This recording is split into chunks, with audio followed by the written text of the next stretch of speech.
Good evening. हमने present में सीखा था स्टेट, नेचर, क्वालिटी, आइडेंटिटी किस तरीके से इंग्लिश में बताई जाती है। जैसे मैं एक डॉक्टर हूं, आई एम अ डॉक्टर। किस सब्जेक्ट के साथ में क्या यूज होता है, इज, एम, आर, वो भी हमने सीखा था। ये सारी बातें पास्ट में और फ्यूचर में किस तरीके से बताई जाती है, ये आज हम सीखने वाले। तो चलिए इसे एग्जाम्पल के साथ में समझते हैं। पास्ट में तो अगर हमें पास्ट में बताना हो कि मैं एक डॉक्टर था, तब उसके लिए यूज होता है वाज और वर का। पास्ट के लिए वाज, वर, WAS वाज और WERE वर। ये पास्ट के लिए, विल बी फ्यूचर के लिए। वॉज किसके साथ होता है और वर किसके साथ में यूज होता है, आई, ही, शी, इट और नेम के साथ, यानी किसी का भी नाम, राम, श्याम, गीता, सीता, लता, उनके साथ में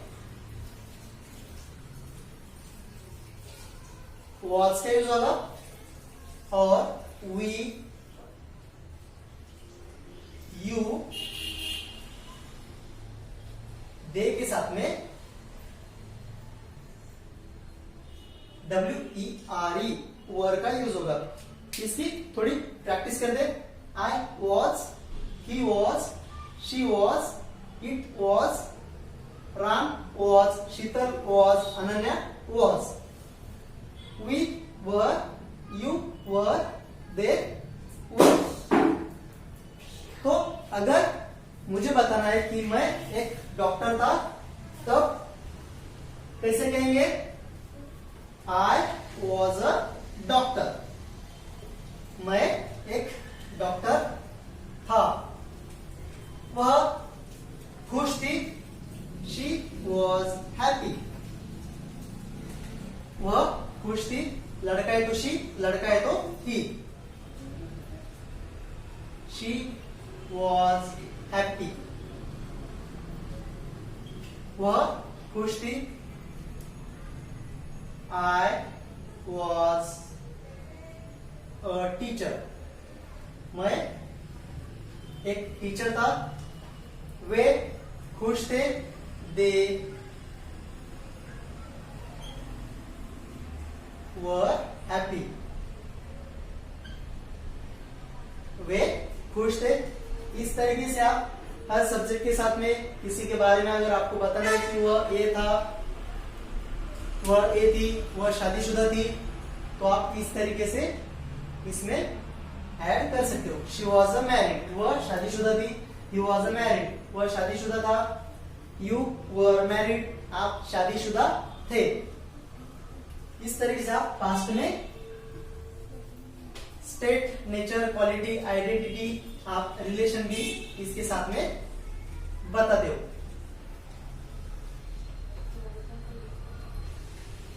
ही वॉज ब्रदर, वो भाई था। अब फ्यूचर में कैसे बताएंगे। फ्यूचर में सब सब्जेक्ट के साथ में विल बी का यूज होता है। विल बी का हर सब्जेक्ट के साथ में यूज होता है। इसमें पास्ट और प्रेजेंट जैसा ऐसा कुछ भी नहीं है कि इस सब्जेक्ट के साथ में इसका यूज होता है।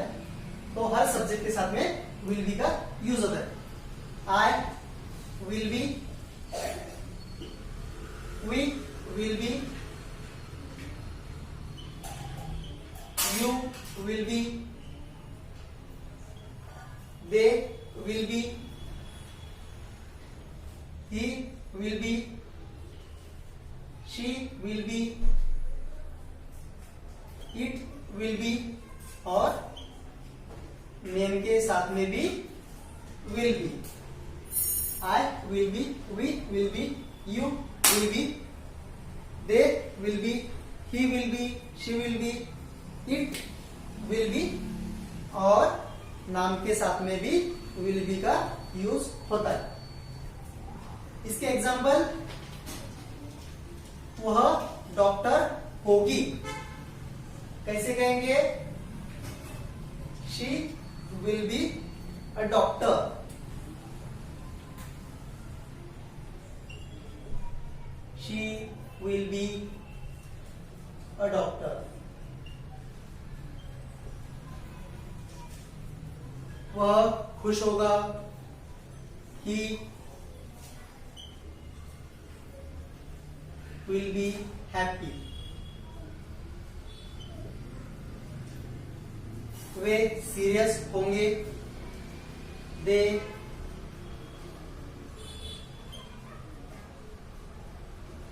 Will be serious.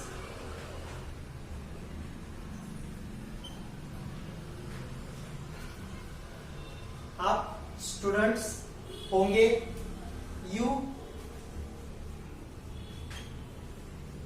Will be students. आप स्टूडेंट्स होंगे।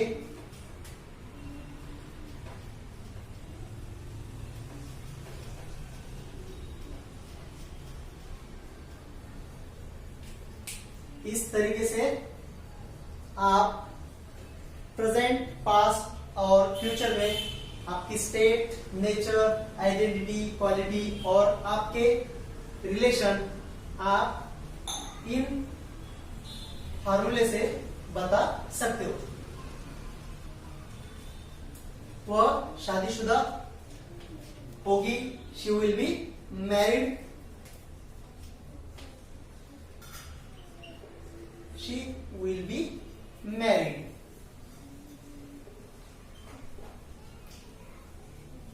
इस तरह से आपको फ्यूचर के बारे में अगर बताना है तो विल बी का यूज कीजिए, पास्ट के बारे में बताना है तो आपको वॉज वर का यूज कीजिए, और प्रेजेंट के बारे में अगर आपको बताना है तो एम, इज, आर का यूज कीजिए।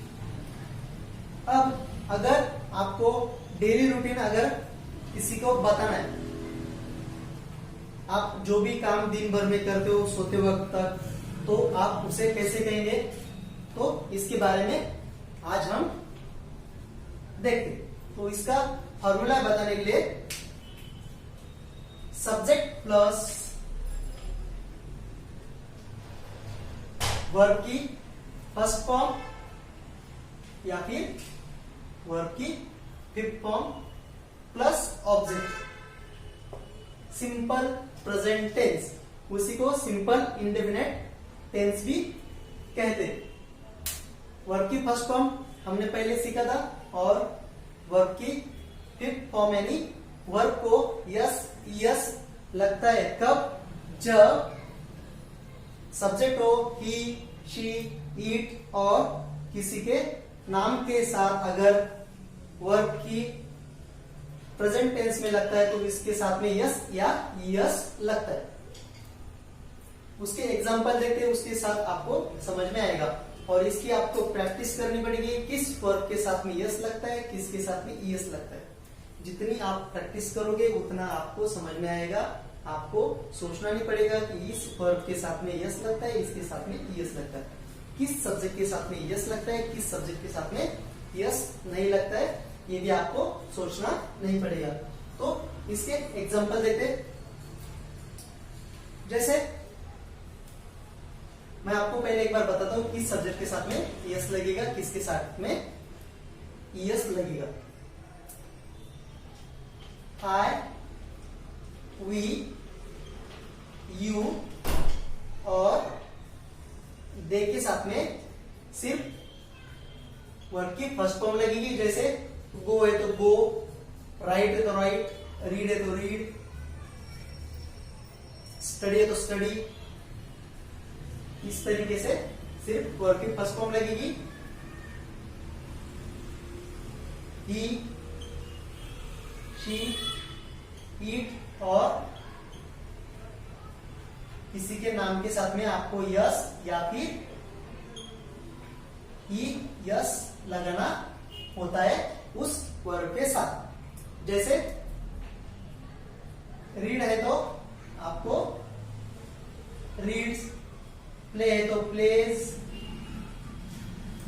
यहाँ पे सिर्फ प्ले आएगा, यहाँ पे प्ले तो प्ले आएगा, यहाँ पे प्ले है तो प्लेज आएगा, रीड है तो रीड्स आएगा, राइट है तो राइट्स आएगा, स्टडी तो स्टडीज आएगा। इस तरीके से आपको यूज करना है सब्जेक्ट के साथ में।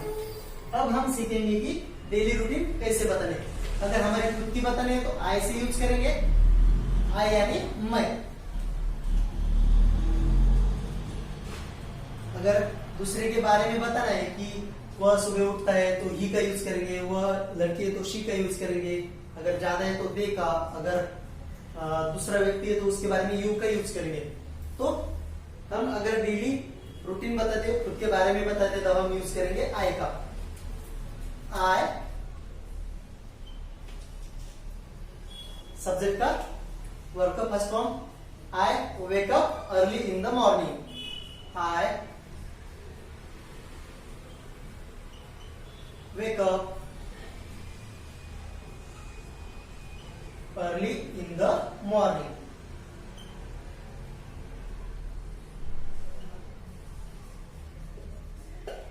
मैं सुबह जल्दी उठता हूं। अगर यहाँ पे दूसरे सब्जेक्ट है, अगर ही शी है तो हम कहेंगे he wakes up early in the morning, वह सुबह जल्दी उठता है।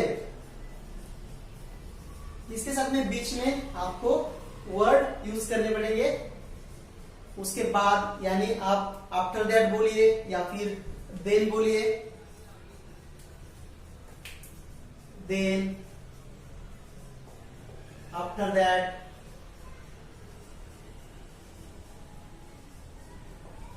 या फिर देयर आफ्टर, या बीच में यूज कर सकते हो। जैसे मैं सुबह जल्दी उठता हूं, उसके बाद मैं फ्रेश होता हूं, देन आई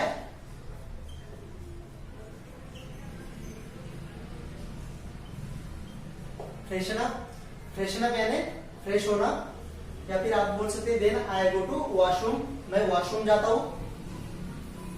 देयर आफ्टर, उसके बाद मैं ब्रश करता हूं। क्या कहते हो ब्रश करने के लिए? I brush my teeth. उसके बाद मैं चाय लेता हूं, आई टेक अ टी, मैं चाय लेता हूं। आप इंग्लिश में लिखिए, मैं चाय लेता हूं, I take a tea. Then उसके बाद मैं न्यूज़पेपर रीड करता हूं, क्या कहेंगे? Then I read newspaper.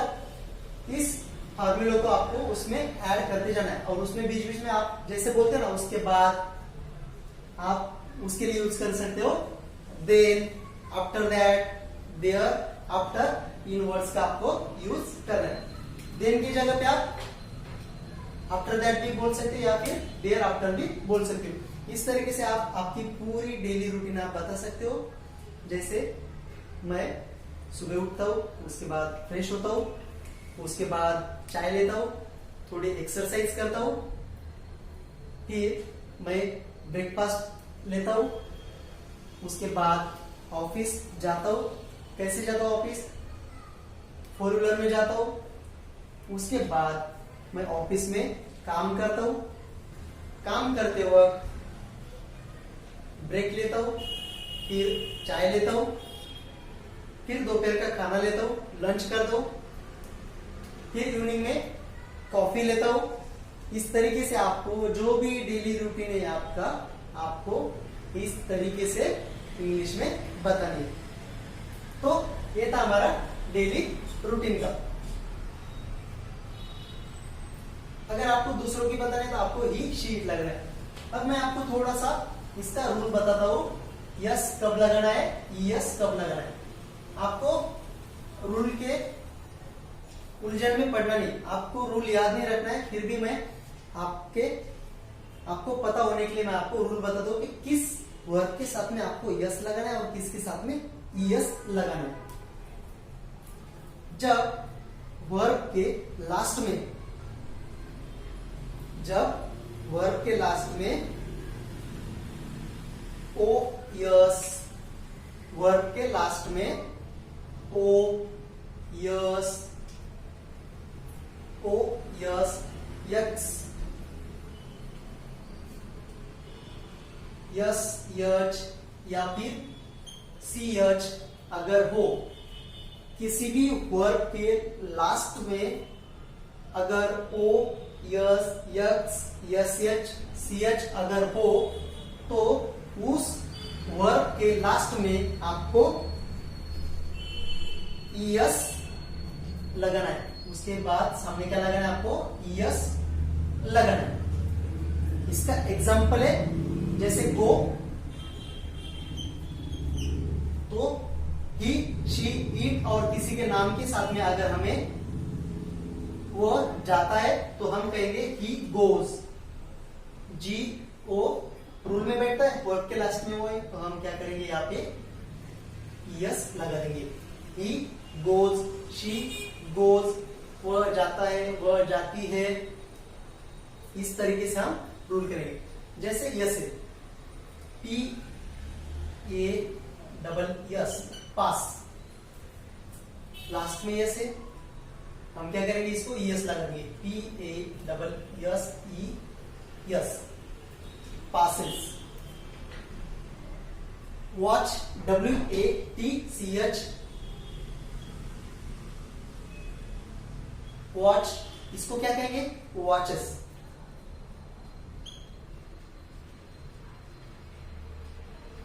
W A T H E S, watches. ये आपको ध्यान में रखना है, जिस वर्ब के लास्ट में O S, X, S H, C H अगर हो तो आपको सीधा उसके सामने यस का यूज करना है। ही, शी, इट और नाम के साथ में जब आप सिंपल प्रेजेंट में अगर आपको किसी को आपको डेली रूटीन बताना है तब आपको उस वर्ब के सामने यस या यस कब लगाना है इसके बारे में मैं आपको बता रहा हूं। तो आपको यस लगाना है जिस वर्ब के लास्ट में O S, X, S H, C H अगर हो तो सीधा उसके आगे आपको यस लगाना है। अब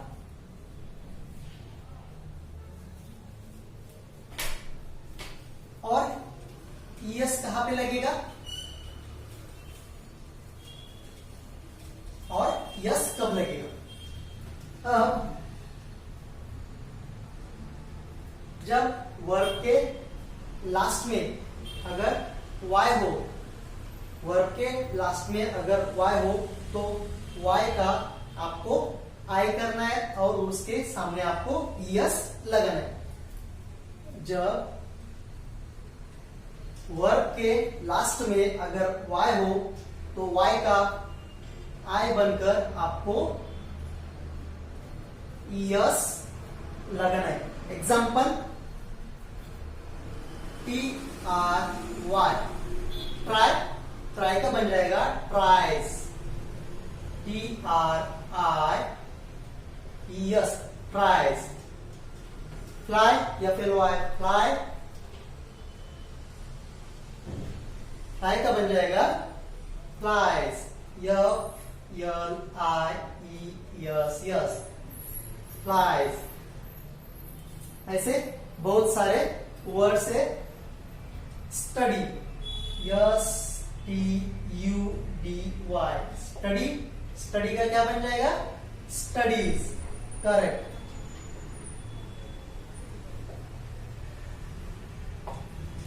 जब वर्ब के लास्ट में अगर वाई हो तो आपको वाई का आई बनाना है और उसके साथ में आपको यस लगाना है।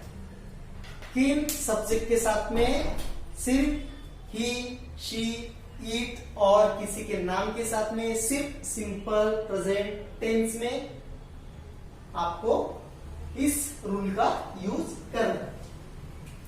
और मैं आपको कहूंगा कि आप ज्यादा से ज्यादा प्रैक्टिस कीजिए तो आपको इस रूल्स की जरूरत नहीं पड़ेगी। अब यस कब लगाना है? मैंने आपको कहा था यस लगाना है, आपको ईएस लगाना है। अब हमने देखा कि ईएस कब कब हम वर्ब के आगे लगा दे। अब यस कब लगाना है हमें, जब वर्ब के लास्ट में वाई हो और उसके पहले अगर वावल से, वर्ब के पहले लास्ट वाई हो और उसके पहले अगर वावल से यानी ए, ई, आई, ओ, यू, अगर इस वाई के पहले तो आपको सीधा यस लगाना है। जैसे इसका एग्जाम्पल, वर्ब के लास्ट में अगर वाई हो और उसके पहले अगर वावल्स है तो आपको उस वर्ब के लास्ट में सिर्फ आपको यस लगाना है। Example, play, PLAY,